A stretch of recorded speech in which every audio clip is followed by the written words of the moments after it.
Assalamualaikum warahmatullahi wabarakatuh. Ketemu lagi dengan saya, Dr. Bram Irfanda dari Irfanda Capital. Kali ini kita akan membahas buku baru, buku karya Peter Lynch yang berjudul Learn to Earn. Jadi belajar untuk dapat uang. Buku ini adalah satu dari 3 buku karyanya Peter Lynch yang legend ya. Jadi Peter Lynch itu fund manager yang sekarang masih memegang rekor fund manager dengan jumlah imbal hasil paling tinggi, yaitu rata-ratanya 29%. 29, berapa persen. Dan itu sangat hebat untuk 13 tahun karirnya sebagai fund manager. Nah, buku ini, Learn to Earn ini, itu buku ketiga atau buku terakhir dari berbagai buku-bukunya. Yang pertama, yang paling terkenal tentu saja One Up on Wall Street, kemudian Beating the Street, baru kemudian Learn to Earn. Nah, yang Learn to Earn ini, tapi itu harusnya adalah buku pertama yang dibaca. Jadi bagaimana kita belajar anak-anak, contoh mulai SD atau SMP atau SMA, ataupun orang yang saat ini sudah berumur, itu bisa belajar mulainya dari buku ini. Jadi urutannya adalah buku ini dulu, Learn to Earn dulu, kemudian yang kedua adalah One Up on Wall Street, baru berikutnya adalah Beating the Street. Jadi urutannya seperti itu, nanti biar pola pikirnya dapat. Nah, kita sekarang ke pendahuluan, yaitu buku Learn to Earn. Peter Lynch ini menggerutu kalau di Amerika itu, baik di jenjang SMP maupun SMA, itu tidak diajarkan salah satu pelajaran yang harusnya paling penting. Salah satu paling penting dalam hidup, yaitu investasi. Kita tahu di Indonesia apalagi ya, di Indonesia SD, SMP, SMA, kuliah tuh tidak diajarkan investasi, kecuali pada yang ekonomi, dan itu pun hanya jadi mata kuliah kecil, jadi bukan besar. Nanti di S2 kalau kita ngambil MM itu baru diajarkan investasi, tapi tentu saja hal itu akan sudah sangat telat. Peter Lynch itu menyarankan kalau kita itu mulai mengajari anak-anak kita itu sejak kecil. Kayak Warren Buffett itu mulai belajar investasi sejak umur 6 tahun, bahkan 5 tahun. Jadi yang didapat adalah ketika beliau berumur 20 tahun itu sudah sangat hebat dalam investasi. Jadi ketika semakin awal seseorang atau seorang anak dia belajar investasi, maka ketika semakin awal pula dia itu jadi kaya. Sebagai contoh Warren Buffett. Nah, di sekolah itu kita diajarkan sejarah. Jadi sejarah perang, sejarah tentang Indonesia zaman dulu, perjuangan kemerdekaan, penjajahan, dan lain-lain. Bahkan kita diajari tentang masa-masa kerajaan yang sudah tidak ada, contohnya kerajaan Mesir, Babilonia, dan lain-lain. Tapi kita tidak diajarkan hal yang sangat penting tentang investasi, yaitu bagaimana sejarah bisnis dan sejarah perusahaan, dan bagaimana contoh sejarah krisis-krisis yang terjadi di masa silam. Kita tahu adanya VOC, tapi kita tahu di Belanda itu ada namanya tulip bubble. Jadi ada krisis ekonomi yang sangat besar di Belanda yang namanya tulip bubble. Jadi karena bunga tulip. Jadi seperti itu. Terus kita diajarkan matematika, tapi tidak diajarkan di sekolah, diajarkan matematika semua, SD, SMP, SMA. Tidak diajarkan yang tentang penggunaan aritmatika itu, tambah kurang bagi kali di laporan keuangan. Jadi laporan keuangan itu sebenarnya cuma tambah-tambahan pengurangan aja dan pembagian perkalian, dan itu adalah hal-hal yang sebenarnya simpel dan diketahui sejak anak mungkin SD, anak sudah tahu bagaimana caranya untuk menentukan, oh ini perusahaan bagus enggak, oh perusahaan ini jelek atau tidak, apakah bisa invest di sini, apakah akan menguntungkan. Dan itu sudah dikuasai oleh anak-anak sejak SD sebenarnya. Sehingga seharusnya investasi terutama saham itu diajarkan sejak SD. Terus kita juga diajari, kalau di sekolah kami dulu ada tata boga atau masak-memasak. Nah, kalau sebenarnya yang harus diajarkan adalah pengetahuan tentang menabung dan investasi. Jadi uang yang kita simpan, kita tabung di bank contoh, atau kita tabung, kita sisihkan, terus kita kumpulkan untuk beli tanah, itu akan membuat harta itu semakin banyak.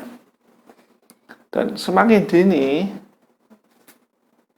kita mulainya, maka kecepat dalam waktu yang lama akan jadi semakin besar dalam waktu yang lebih singkat. Dan itu tidak diajarkan.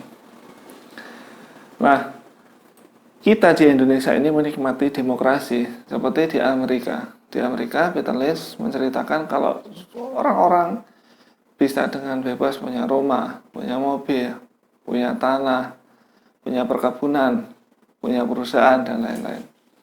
Jadi kita menikmati apa yang tidak dinikmati oleh orang-orang lain. Contoh, dulu di komunis, di negara-negara komunis itu tidak boleh orang memiliki sesuatu. Jadi setelah tahun 1991 itu orang-orang baru boleh memiliki sesuatu, boleh memiliki rumah, tanah, perusahaan, itu baru setelah Uni Soviet pecah. Jadi ada perjuangan tahun 1989 sampai 1994 untuk memerdekakan negara-negaranya dari komunisme.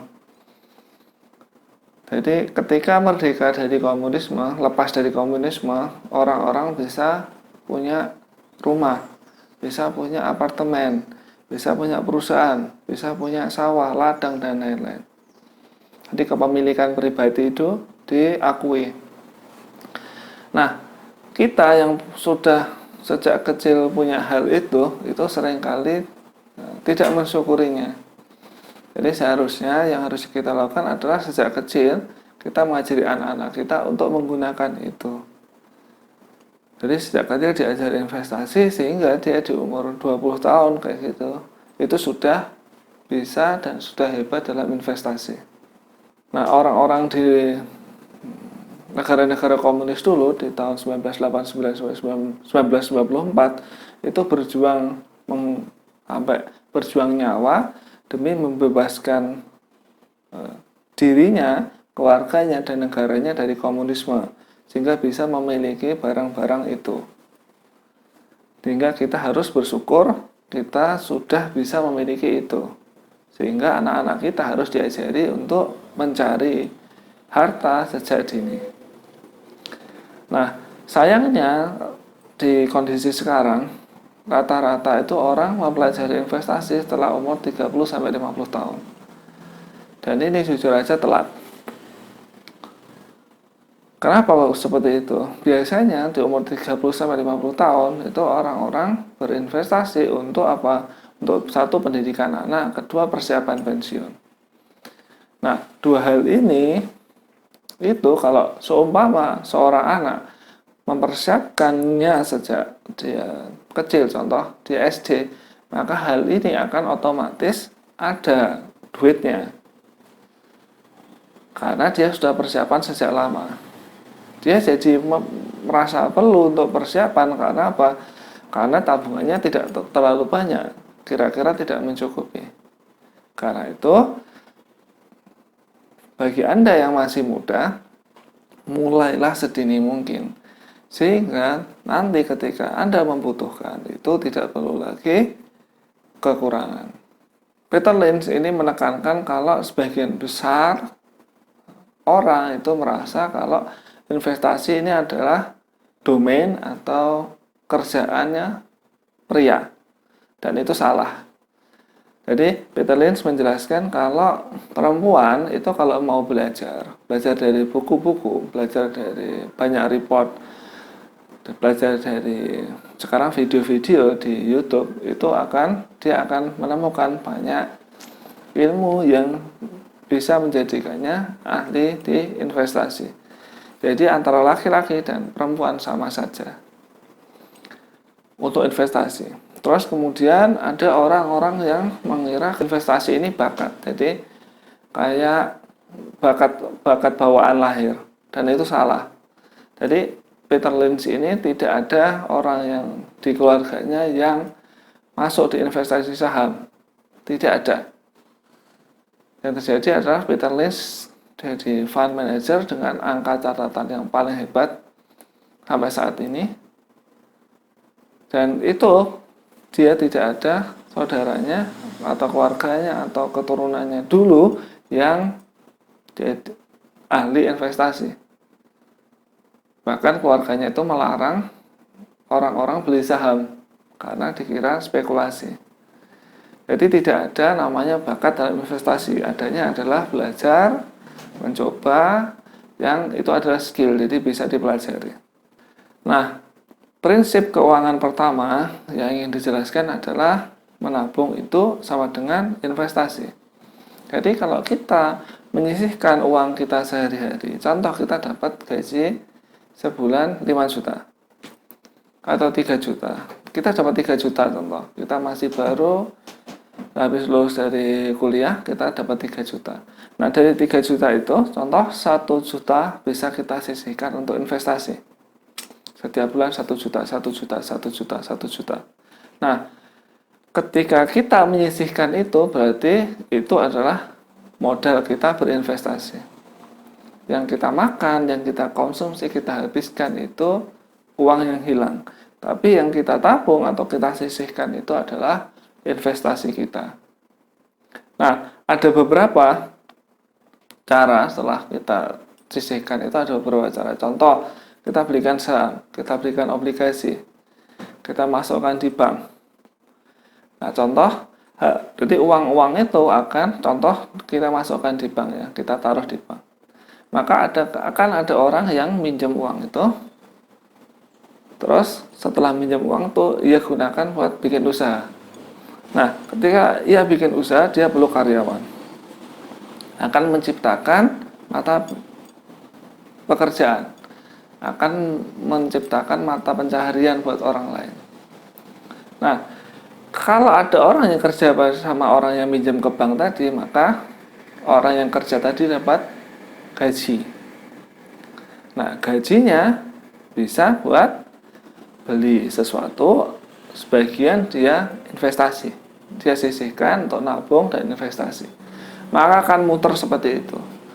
Maka bila suatu negara atau suatu rumah atau suatu keluarga atau suatu perusahaan investasinya besar atau tabungannya besar, maka dia akan jadi semakin besar. Bila suatu pribadi atau orang atau perusahaan atau negara yang bagian investasinya ini kecil, maka dia akan menurun terus. Jadi seperti itu. Dan ini berlaku untuk semua negara, semua daerah, semua keluarga, semua perusahaan, semua orang. Jadi kalau mau menyisihkan uang untuk menabung, terus diinvestasikan, maka hartanya akan semakin besar, semakin besar, semakin besar, semakin besar. Jadi kita harus mengajak anak-anak kita, saudara kita, kita sendiri, orang-orang yang kita cintai untuk mulai sekarang itu investasi. Karena semakin muda akan semakin besar hasilnya. Terus Peter Lynch menjelaskan banyak orang menasihati agar jadi orang yang sangat berprestasi di sekolah, di kuliah, terus dapat kerjaan yang bagus, dapat gaji yang besar. Tapi ini tidak sepenuhnya benar. Kenapa? Karena ketika orang dengan punya gaji besar, contoh gajinya 20 juta sebulan, jadi manajer atau jadi senior manager, gajinya 20 juta sebulan. Yang terjadi adalah dia konsumsinya sebulan itu 25 juta. Yang terjadi adalah malah uangnya itu rugi atau minus 5 juta. Bagi orang-orang seperti ini, maka masa tua gaji sebesar apapun akan semuanya hilang. Contoh, dia naik gaji habis 100 juta. Maka gaji 100 juta ini dengan gaya hidup seperti itu akan tetap minus juga. Jadi, yang harus diajarkan adalah memang harus berprestasi, lebih baik kalau berprestasi, tapi harus mulai investasi. Karena gaji besar saja tidak pernah cukup untuk gaya hidup. Jadi gaji besar harus digunakan untuk investasi. Sehingga ketika dia tua, dia tidak harus menunggu gajinya, tapi dia bisa memupuk terus investasinya sehingga besar, sehingga dia bisa tidak perlu bekerja lagi di masa tua. Nah, jadi buat teman-teman yang masih umur 30-40 tahun harus mulai investasi sekarang. Sehingga ketika nanti pensiun bisa hidup dari uang investasinya. Terus, waktu terbaik untuk memulai investasi tentu saja di saat muda. Karena di saat muda, apalagi di bawah 18 tahun, itu seseorang biasanya belum punya tanggungan. Tapi kalau seumpama Anda telat, Anda baru melihat video ini di umur 30, 40, 50 tahun, atau bahkan 60 tahun atau 70 tahun, tidak apa-apa. Jadi tetap harus mulai sekarang. Karena semakin lama Anda berinvestasi, maka hasilnya akan semakin besar. Nah, dari situ, itu dari pembukaan buku Learn to Earn. Bila ada pertanyaan terkait bab pendahuluan ini, silakan tulis di kolom komentar di bawah. Terima kasih atas perhatiannya. Assalamualaikum warahmatullahi wabarakatuh.